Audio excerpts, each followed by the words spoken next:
NF doesn't... Tag nabbit. NF does an interview with The Guardian and confirms everything I've been saying about him in all of my videos. How all of the videos get made here is you guys ask me to react to stuff, all right? And this was sent on my Discord. This was sent to me on Twitter. So the article just basically does an interview with him. There's a couple things that he points out here. One is that he's absolutely signed to a major label in terms of UMG, which I've been saying forever. A lot of you guys think he's independent. He's not. He said so much so. He started on a Christian label. I've been saying this forever. You guys didn't believe. Throughout his career, comparisons have been made with Eminem because there aren't so many chart-topping white rappers. So here, he's talking about starting in the Christian space. He didn't really like it. So again, he confirms everything I've been saying. He started in a Christian space. He was on a Christian label, a Christian imprint of Universal Music Group, so on and so forth, right? There is comparisons to Eminem. I don't know why people wanted me to react to this outside of just saying... I told you so? I told you so. The thing is, it's actually funny because we were just, literally last week, there was another stir. There was another NF stir in the Christian hip hop space where NF fans turned up on a couple of us. I covered that. Derek Minor and Dill and me. And Dill was bringing up a solid point. The fact that the same people, it's the very same people. It's the very same people that try and demonize Lecrae for saying he wasn't a Christian rapper at some point, for saying he doesn't consider himself a Christian rapper, for saying he's not in that space. The same people, the very same folks, individuals that demonize Lecrae for that will defend NF for the same thing.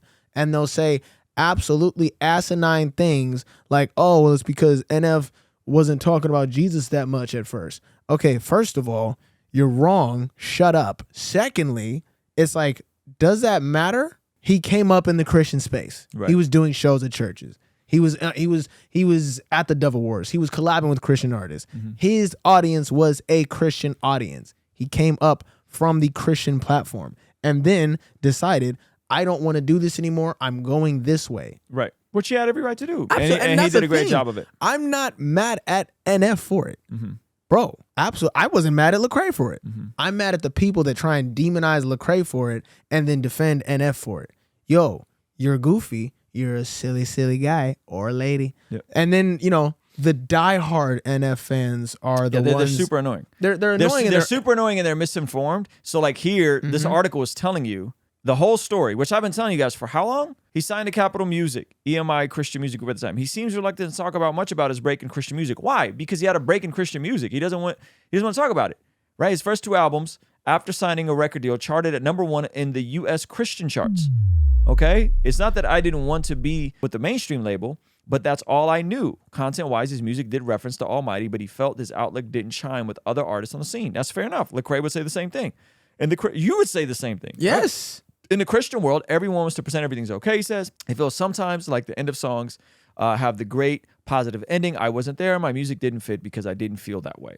There you go. So he talks about the Christian music scene. This is all stuff I've been saying in every single critique that I have of NF, which I don't even think is that critical, to be honest with you, is that it's not. He started in the Christian scene. There's double standards in terms of what he got away with, other people didn't get away with. There's obvious comparisons to Eminem. And he throughout his career, comparisons have been made to Eminem, and not solely because there aren't many chart-topping rappers from Michigan. His childhood heroes influence somewhat escapable, as Pitchfork put it in the review. NF copies of the Reverend 16th century Japanese painter. Dang, they said this dude was just completely copying him. That sucks. I don't know if that's the case. I wouldn't go that far. But previously, he has been reluctant to bring up Eminem at all. Most of the time, he replies when I ask. I don't go into Eminem in interviews as the headline people try to twist. That said, he brings up Eminem repeatedly. Something you only experience once in a moment when for the first time an artist impacts your life. So he's open about his influence by Eminem. So these are all the things that I like. I've said in every single video that his fans go crazy about. And I'm glad that he's owning some of this stuff. I'm glad that he's being transparent about this stuff. I think it's healthy. I think his Christian roots are healthy. I will stand by the fact that he's a bozo for dropping an album on Good Friday and not mentioning Jesus at all. I think that's mad cringe and corny. But that's my only problem with the album. I actually listened to the whole album and I gave a brief review of it and I thought it was a good album. I don't think it's corny if I made a comment that was a joke mainly on Derek Minor's post. just because people say the same thing about Lecrae. Mm-hmm. But who knows? I was like, NF's not even Christian. No, he doesn't say that here. No. And it was a joke when I said it. But the thing is, like, even if he is a Christian, if he's like, yo, I don't want my music to have anything to do with the gospel. Then you know what I'm saying, I would never expect him to drop a project even if it lands on Good Friday. I would never expect him to say anything about Jesus. I mean, like, we don't know where he's at with his faith and all that kind of stuff, and I don't think we have to. He doesn't owe that to people. I don't really care all that much. My point is just that people, they come at Lecrae, and actually, to be honest, me and some other people, a different way than they come at him, and we all know the reason why, but they don't want to accept it. Yeah, I would say because he's white. Maybe. Hey, you want to see something kind of crazy? Over 75% of the people that watch this channel are not subscribed. Please consider subscribing and turning your bell notification on so that you don't miss anything we have going here. I would say that he did build his audience differently than Lecrae. For sure. In that he wasn't as overtly Christian initially, even though he took advantage of the Christian music industry, or his label did. Yeah. And then I would say, if you're going to come from a Christian label and do all this stuff, initially my issue was like, I think it's really depressing and dark music with no resolution. Yeah. Which I think he changed. I think Hope is fire. Like, from a content standpoint, I think it's very hopeful. Yeah, I don't like it. But you don't like, have you listened to the whole thing? No. Oh, you should listen to the whole thing. It's good. I listened to the song with Corday, and I listened to one of the singles. I didn't really like the song with Corday. I didn't like it. I like the song about his mom, though. I thought that was dope. Didn't like it. But what I'm saying is, I just don't think you play with holy dates. For sure. Yeah. And I don't think you play with holy I dates. Yeah, I get that. I don't think you play with holy dates. I don't think you don't drop on Easter Sunday. You don't drop on, Good Friday. You don't drop on those days. I just think it's in poor taste if you're not going to be clear with that. You know what I mean? I think he could have easily dropped it a week later. That's the only that in light of everything, that's the only thing that bugged me. Yeah. I think the rest of the album was cool. I didn't have an issue with it. I thought the songs are good. I think he plays a practical utility. I get a lot of pushback because they say, well, you're close with Nick, and Nick makes songs about his wife, and I'm like, yeah, because somebody said in our Discord, which you should be in our Discord, they said NF is bad, but Nick D talking about having with his wife is good. Yes. And so they posted this. They posted these lyrics. It's me and you in the bedroom, got some business to attend to. No, I know the melody too. Business I attend to, hands on your hips. I drive, hands on your hips. Then it's 10 and 2. I'm telling you, 10 and 2. You and I want to know an identical treat in Honda Civic like the Bentley Coupe. I know how to. Come on, Ru. They made this sound. You should have sang it. I need you to do the cadence and the melody. I'm not gonna do the cadence and melody, but they made it sound like Nick D. And excuse my French. Hide your kids, hide your wife. They made it sound like Nick D. makes records about his stroke game. You know what I'm saying? And this is a song about him and his wife. It's a song about his wife. This isn't. It's not the same as Nick D makes songs about sex.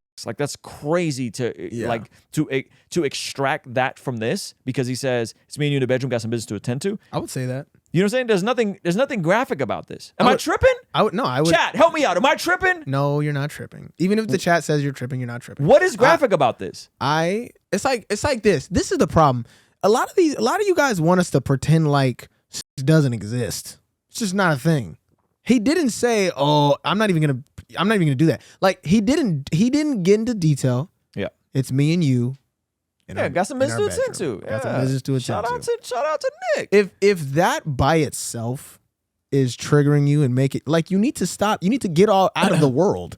Earth. They thought that bar was worse than NF initially making very dark and depressing music that was marketed to youth group kids. No. And I would say, I don't think so. I think there's a huge contrast between talking about sex in the context of a marriage and making cathartic sad boy music that is intentionally marketed to youth group kids who are already mad confused.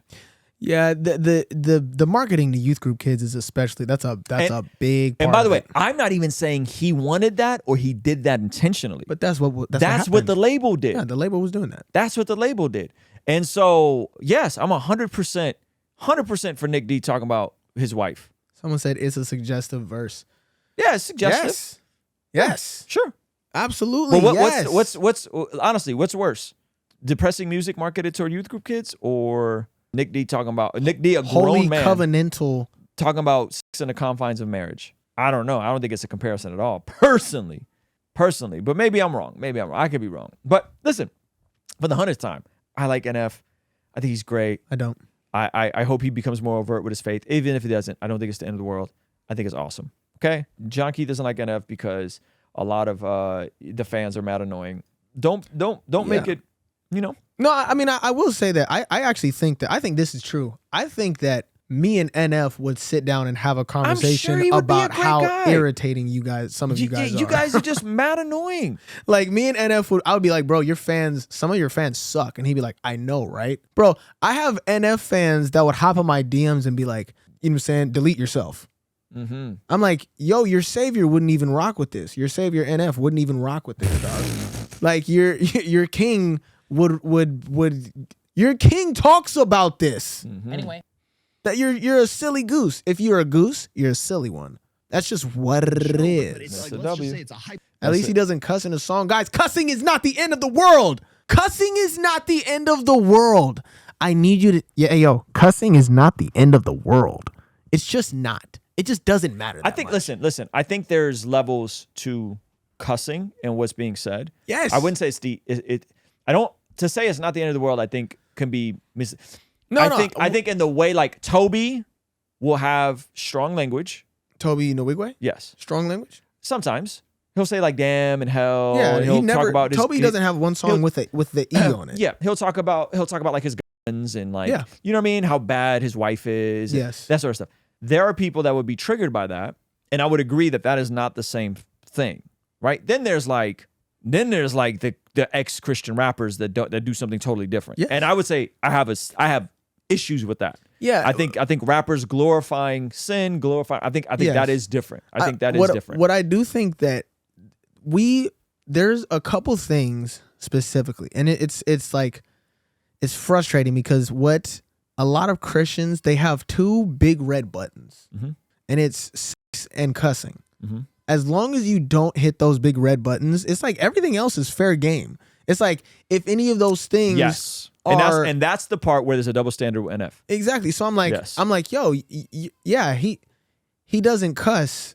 And the thing is, again, I'm not even trying to come at NF. Like that's what the conversation ends up being makes it seem like I'm like pointed at NF, and I'm not. But I'm like, yo, you'll listen to, you know, if Nick D says damn in a song, because he says damn. Mm-hmm. And I'm like, bro, or I say damn in a song, or I'll say hell in a song, or whatever. You know what I'm saying? It's like, it's just there's so much like nuance in the conversation of language. And even though I kind of like I fall more where you fall now, where it's like, you know, what's helpful for the most part. Yeah. You know what I'm saying? Is it beneficial? Yes, it's permissible, but is it beneficial? Most of the time I fall there. But with things like there are certain words that mean the same exact thing as other words, but we rock with the other words because somebody somewhere made it okay. Yeah. So dang is completely different than damn. It's a 4-letter word that was created as a censor for damn. Sure. That's nuts. Yeah. So question for the chat. If a rapper Cursing is the language of demons. That's so crazy. if a rapper is making depressing music that's sold to Christians initially, not anymore, and instead of damn, he says dang, is that better than a rapper who's not making depressing music, actually is making hopeful, uplifting music, This is yes. celebrating his wife, but instead of saying dang, he says damn? Which one is worse? Genuine question. I think that's what you're getting at. Yes. I think if Toby or Nick want to say damn, and it's not even marketed to the church, it's not played on Christian playlists, it's not played on Christian radio, it's not, right? It's crazy to me to say that is worse than an artist who makes overtly depressing music, but instead of saying damn, he says dang, and that is directly marketed towards Christians. Like, that's crazy to me. I think depressing music is more harmful, in my opinion, than Nick D or Toby saying damn. It's And I'm gonna go the extra mile, and they're gonna hate me for this. And Tim Ross saying damn in hell in a pod, which is what he for sure. actually said. Tim Ross said 1000%. Tim Ross said that God told him that his language will be bait for the people he's trying to reach, and specifically about damn and hell, not about MFer, not about the F word, not about that, right? Which is, again, being taken out of context. So which one's worse? And by the way, we're not talking about, when you like depressing music, not talking about music that just talks about depression. Yes. It's not just like Christians don't experience depression. Somebody just said that in the chat, and that's just wrong. It's goofy. It's silly. Yeah. It's incorrect. It's bad theology. It's all of that. That's literally not true. Yep. The problem that the actual problem is when you're making music that lives in the world that there is no hope. Yes. Like yes. the world you live in, the world that you're creating with your music is sadness and like hopelessness and wanting to, self-deletion and pain and drinking yourself to death, all that kind of stuff. That is it. That's where it ends. Right. When that's wrong is when you're a Christian who knows better. Right. And then you're marketing that to kids who are in places to learn about knowing better. Yep. You know what I'm saying? So yes. and NF is now hopeful. Yes, I'm not taking that away. I like this new album. I've already said that. I've said that multiple times. I did a whole breakdown of all the songs I liked, the songs I didn't like. 100%. I think he's turning a new leaf. I'm super happy for him. That is amazing. Amazing. I'm pumped. But if we're talking about just scales, I think it's extremely disingenuous to, first of all, slander Tim and say that he said that it's cool to say the F word, which he didn't. And if you go back and watch my channel, he specifically said he slipped and fell when he said the F word on his pod, and it was supposed to be edited out. 1. 2, putting words in his mouth is slanderous. 3, conflating damn and hell with the F word are not the same thing. And in the context of what's being discussed here, I think they're just not the same. I think it's wild. So, in my opinion, I think making hyper depressing music as a Christian is kind of cheeks. Hey, this is a segment from our daily after party stream. Consider partnering with us online for as little as $5 a month to get access to these daily after party streams completely unedited. You'll also get access to our podcast as they are streamed live into the community before anyone else gets to see them, get to interact with our guests, get access to our private Discord server, and a discount code for our store for as little as $5 a month. Ultimately, that will help towards helping us continue contextualizing the gospel using media and podcast here on YouTube. All right, I'll see you over there. Peace.